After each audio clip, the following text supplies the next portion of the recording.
नमस्कार दोस्तों, स्वागत करती हूँ आपका आपके अपने YouTube चैनल साहित्य सागर में। आज के इस वीडियो में आप सुनेंगे मुंशी प्रेमचंद की कहानी शौत।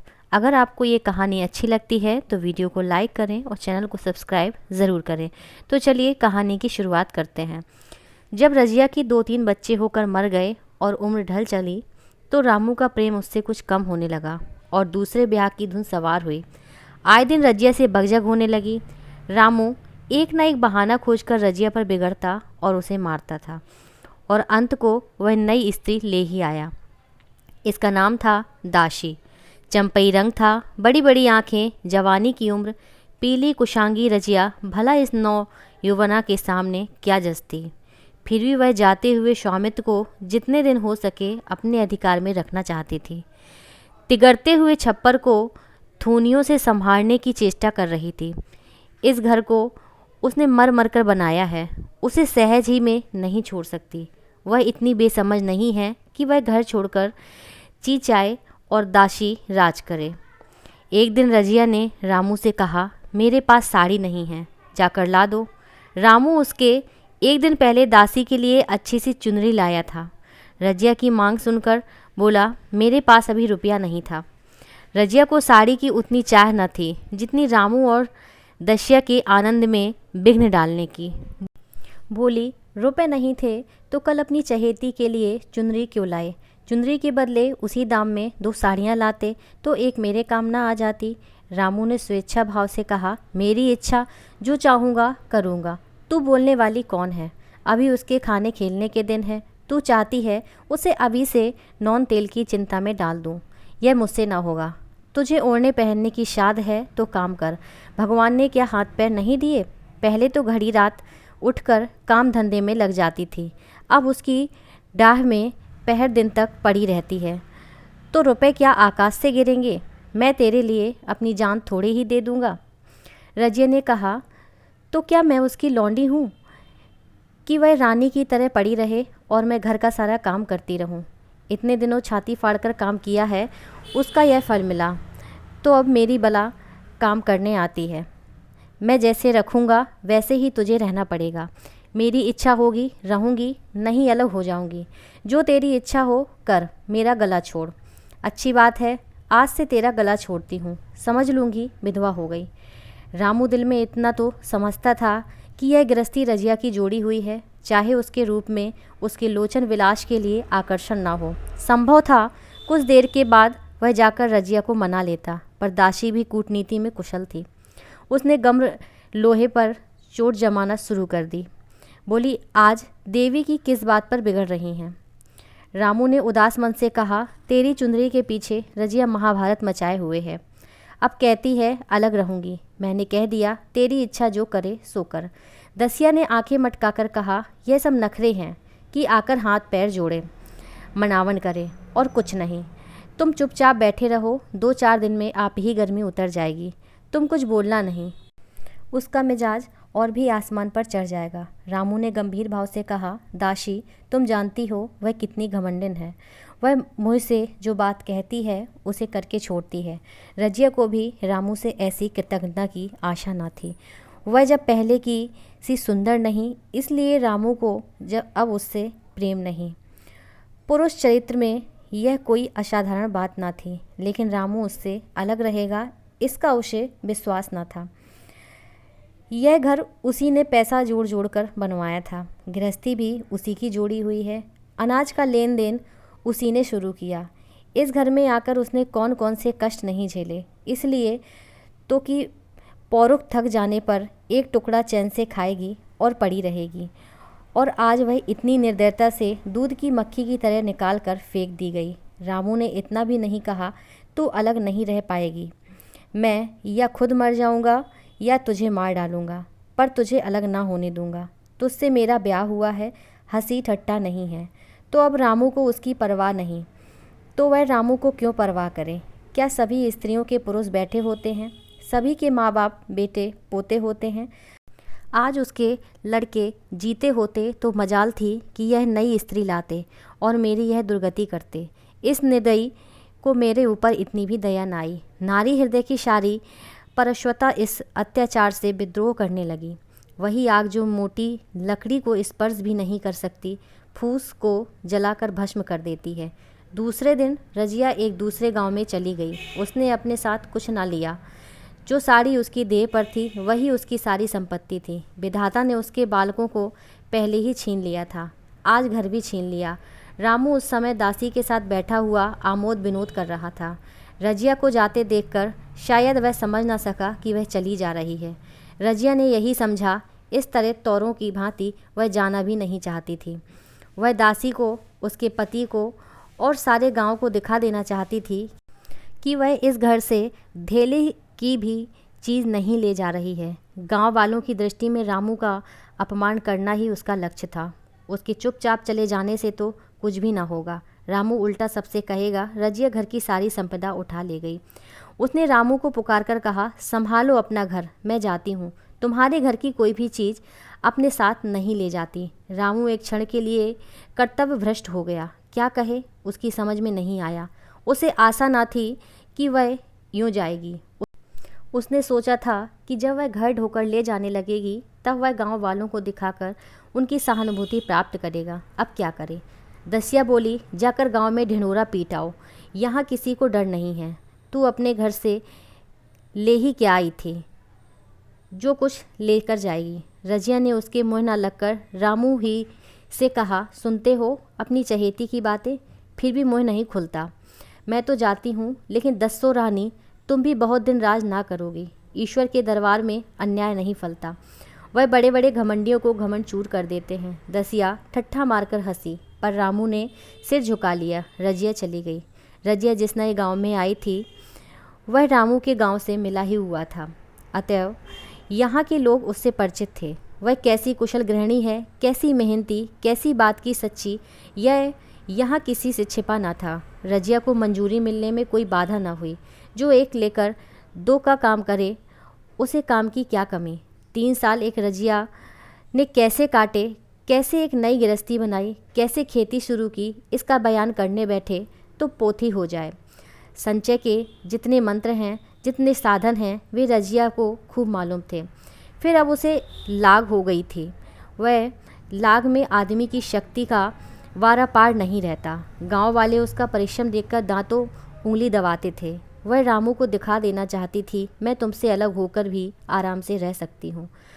वह अब पराधीन नारी नहीं है, अपनी कमाई खाती है। रजिया के पास बैलों की एक अच्छी जोड़ी है। रजिया उन्हें केवल खली भूसी देकर नहीं रह जाती, रोज़ 2-2 रोटियां भी खिलाती है।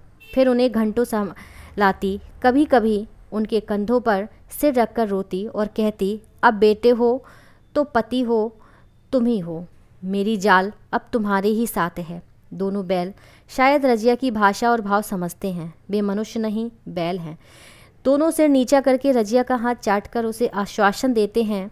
वे उसे देखते हैं, कितने प्रेम से उसकी ओर ताकते लगते, कितने हर्ष से कंधा झुलाकर पर जुबा रखवाते और कैसा जी तोड़कर काम करते। यह वे लोग समझ नहीं सकते थे। जिन्होंने बैलों की सेवा की है वे ही समझ सकते थे और उनके हृदय को अपनाया है। रजिया इस गांव की चौधराइन है। उसकी बुद्धि जो पहले नित्य आधार खोजती रहती थी और स्वच्छंद रूप से अपना विकास न कर सकती थी, अब छाया से निकलकर प्रौढ़ और उन्नत हो गई है। एक दिन रजिया घर लौटी तो एक आदमी ने कहा, तुमने नहीं सुना, चौधराइन रामू तो बहुत बीमार है, सुना 10 लंघन हो गए हैं। रजिया ने उदासीनता से कहा, जूड़ी है क्या? जूड़ी नहीं, कोई दूसरा रोग है। बाहर खाट पर पड़ा था। मैंने पूछा, कैसा जी है रामू? तो रोने लगा। बुरा हाल है, घर में एक पैसा भी नहीं कि दवा दारू करें। दसिया के एक लड़का हुआ, वह तो पहले ही काम धंधा न करती थी और अब तो लड़कोरी है, कैसे काम करने आए।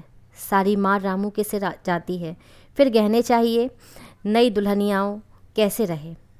रजिया ने घर में जाते हुए कहा, जो जैसा करेगा आप भोगेगा। लेकिन अंदर उसका जीना लगा। वह एक क्षण में फिर बाहर आई। शायद उस आदमी से कुछ पूछना चाहती थी और इस अंदाज में पूछना चाहती थी मानो उसे कुछ परवाह नहीं है। पर वह आदमी चला गया था। रजिया ने पूरा पश्चिम जाकर देखा, वह कहीं ना मिला। तब रजिया द्वार की चौखट पर बैठ गई। इसे वे शब्द याद आए जो उसने 3 साल पहले रामू के घर से चलते समय कहे थे। उस वक्त जलन में उसने वह शाप दिया था, अब वह जलन ना थी। समय ने उसे बहुत कुछ शांत कर दिया था। रामू और दासी की हीनावस्था ईर्ष्या के योग नहीं, दया के योग थी। उसने सोचा, रामू को 10 लंघन हो गए हैं तो अवश्य ही उसकी दशा अच्छी ना होगी। कुछ ऐसा मोटा ताज़ा तो पहले भी ना था, 10 लंघन ने तो बिल्कुल भी घुला डाला होगा। फिर इधर खेती बाड़ी में भी टोटा ही रहा, खाने पीने को भी ठीक से ना मिला होगा। पड़ोसी की एक स्त्री ने आग लेने के बहाने आकर पूछा, सुना रामू बहुत बीमार है, जो जैसी करेगा वैसा पाएगा। तुम्हें इतनी बेदर्दी से निकाला कि कोई अपने बैरी को भी नहीं निकालेगा। रजिया ने टोका, नहीं दीदी, ऐसी बात ना थी, वे तो बेचारे कुछ बोले ही नहीं, मैं चली तो सिर झुका लिया। दसिया के कहने में आकर वह चाहे तो कुछ कर बैठे हो, यूँ मुझे कभी कुछ नहीं कहा, किसी की बुराई क्यों करूं? फिर कौन मर्द ऐसा है जो औरजों के बस नहीं हो जाता। दसिया के कारण उनकी यह दशा हुई। पड़ोसिन ने आग ना मांग मुँह फेर कर चली गई। रजिया ने कलसा और रस्सी उठाई और कुएं पर पानी खींचने गई। बैलों को सानी पानी देने की बेला आ गई थी, पर उसकी आंखें उस रास्ते की ओर लगी हुई थीं जो मलसी रामू का गांव हो जाता था। कोई उसे बुलाने अवश्य आ रहा होगा। नहीं, बिना बुलाए वह कैसे आ सकती थी? लोग कहेंगे आखिर दौड़ी आई ना। मगर रामू तो अचेत पड़ा होगा, 10 लंघन थोड़े नहीं होते हैं। उसकी देह में था ही क्या, फिर उसे कौन बुलाएगा? दशिया को क्या गरज पड़ी है? कोई दूसरा घर कर लेगी, जवान है, 100 गाहक मिल जाएंगे। अच्छा, वह आ तो रहा है। हाँ, आ रहा है। कुछ घबराया सा जान पड़ता है। कौन आदमी है? इसे तो कभी मलसी में नहीं देखा, मगर उस वक्त से मलसी कभी गई भी तो नहीं। 2-4 नए आदमी आकर बसे ही होंगे। बटोही चुपचाप कुएं के पास से निकला। रजिया ने कलसा जगत पर रख दिया और उसके पास जाकर बोली, रामू महतो ने भेजा है तुम्हें। अच्छा, तो चलो घर, मैं तुम्हारे साथ चलती हूँ। नहीं, अभी मुझे कुछ देर है, बैलों को सानी पानी देना है, दिया बत्ती करनी है। तुम्हें दे दूँ रुपए, जाकर दसिया को दे देना, कह देना कोई काम हो तो बुला भेजे। बटोही रामू को क्या जाने, किसी दूसरे गांव का रहने वाला था। पहले तो चकराया, फिर समझ गया, चुपके से रजिया के साथ चला गया और रुपए लेकर लंबा हुआ। चलते चलते रजिया ने पूछा, अब क्या हाल है उनका? बटोही ने अटक कर से कहा, अब तो कुछ संभल रहे हैं। दसिया बहुत रो धो तो नहीं रही थी, रोती तो नहीं थी। वह क्यों रोएगी, मालूम होगा पीछे। बटोही चला गया तो रजिया ने बैलों को सानी पानी किया, पर मन रामू की ही ओर लगा हुआ था। इसने स्मृतियाँ छोटी छोटी तारिकाओं की भांति मन में उदित हो जाती थीं। एक बार जब वह बीमार पड़ी थी, वह बात याद आई। 10 साल हो गए, वह कैसे दिन रात उसके सिरहाने बैठा रहता था, खाना पीना तक भूल गया था। उसके मन में आया, क्यों ना चलकर देख ही आवे, कोई क्या कहेगा। किसका मोह है जो कुछ कहे। चोरी करने नहीं जा रही हूँ, उस आदमी के पास जा रही हूँ जिसके साथ 15-20 साल ही रही हूँ। दसिया नाक से कोड़ेगी, मुझे उसका क्या मतलब। रजिया ने किवाड़ बंद किए, घर मजूर को सहेजा और रामू को देखने चली गई, कांपती झिझकती क्षमा का दान लिए हुए।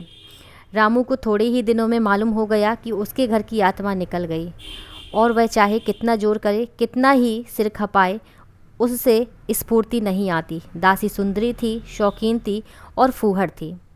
जब पहला नशा उतरा तो ठाएं ठाएं शुरू हुई। खेती की उपज कम होने लगी और जो होती भी थी वह ऊट पटांग खर्च होती थी। ऋण लेना पड़ता था। इसी चिंता और शौक में उसका स्वास्थ्य बिगड़ने लगा। शुरू में कुछ परवाह ना की, परवाह करके ही क्या करता। घर में पैसे ना थे। अताइयों की चिकित्सा ने बीमारी की जड़ और मजबूत कर दी, और आज 10-12 दिन से उसका दाना पानी छूट गया था। मौत के इंतज़ार में खाट पर पड़ा करा रहा था, और अब वह दशा हो गई थी कि जब वह भविष्य से निश्चित होकर अतीत में विश्वास करते, जैसे कोई गाड़ी आगे का रास्ता बंद पाकर पीछे लौटे। रजिया को याद करके वह बार बार रोता और दासी को कोसता, तेरे ही कारण मैंने उसे घर से निकाला। वह क्या गई, लक्ष्मी चली गई, मैं जानता हूँ। अब भी बुलाऊं तो दौड़ी आएगी, लेकिन बुलाऊं किस मुँह से। एक बार वह आ जाती और उससे अपने अपराध क्षमा करा लेती, फिर मैं खुशी से मरता और लालसा नहीं। सहसा रजिया ने आकर उसके माथे पर हाथ रखते हुए पूछा, कैसा जी है तुम्हारा? मुझ तो आज हाल मिला। रामू ने सजल नेत्रों से उसे देखा पर कुछ कह न सका। दोनों हाथ जोड़कर उसे प्रणाम किया पर हाथ जुड़े ही रह गए और आंख उलट गई।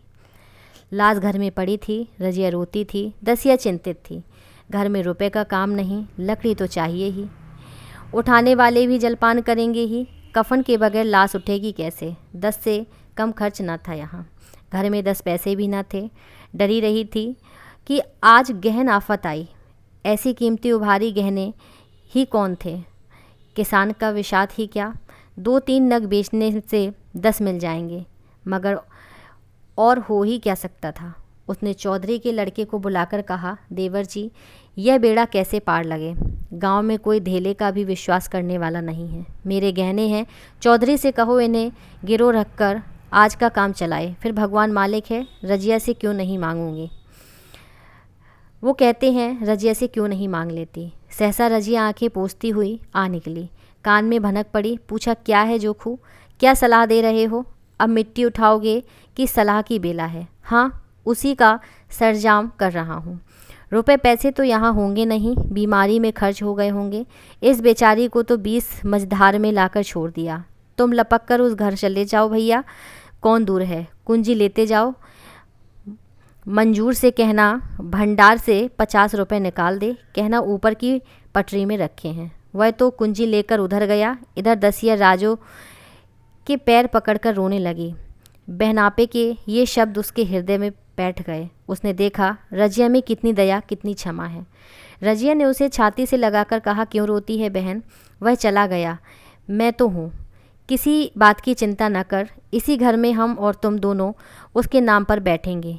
मैं वहाँ भी देखूँगी, यहाँ भी देखूँगी। धाप भर की बात है क्या? कोई तुमसे गहने पाते मांगे तो मत देना। दसिया का जी होता था कि सिर पटक कर मर जाए। इसे उसने कितना जलाया, कितना रुलाया और घर से निकाल कर छोड़ा। रजिया ने पूछा, जिस जिसके रुपए हों सूरत करके मुझे बता देना। मैं झगड़ा नहीं रखना चाहती। बच्चा दुबला क्यों हो रहा है? दसिया बोली, मेरे दूध होता ही नहीं। गाय जो तुम छोड़ गई थी वह मर गई, दूध नहीं पाता। राम राम, बेचारा मुरझा गया। मैं कल ही गाय लाऊंगी, सभी गृहस्थी उठा लाऊंगी। वहाँ क्या रखा है? लाश से उठी रजिया उसके साथ गई। दाय कर्म किया, भोज हुआ। कोई 200 रुपये खर्च हो गए, किसी से मांगने न पड़े। दसिया के जौहर भी इस त्याग की आंच में निकल आए। विलासनी सेवा की मूर्ति बन गई। आज रामू को मरे 7 साल हुए। रजिया घर संभाले हुए है। दसिया को वह सौत नहीं, बेटी समझती है। पहले उसे पहनाकर तब आप पहनती है, उसे खिलाकर आप खाती है। जोखू पढ़ने जाता, उसकी सगाई की बातचीत पक्की हो गई। इस जाति में बचपन में ही ब्याह हो जाता। दसिया ने कहा, बहन गहने बनवाकर क्या करोगी? मेरे गहने तो धरे ही हैं। रजिया ने कहा, नहीं री, उसके लिए नए गहने बनवाऊंगी। अभी तो मेरा हाथ चलता है, जब थक जाऊं तो जो चाहे करना। तेरे अभी पहनने ओढ़ने के दिन हैं, तू अपने गहने रहने दे।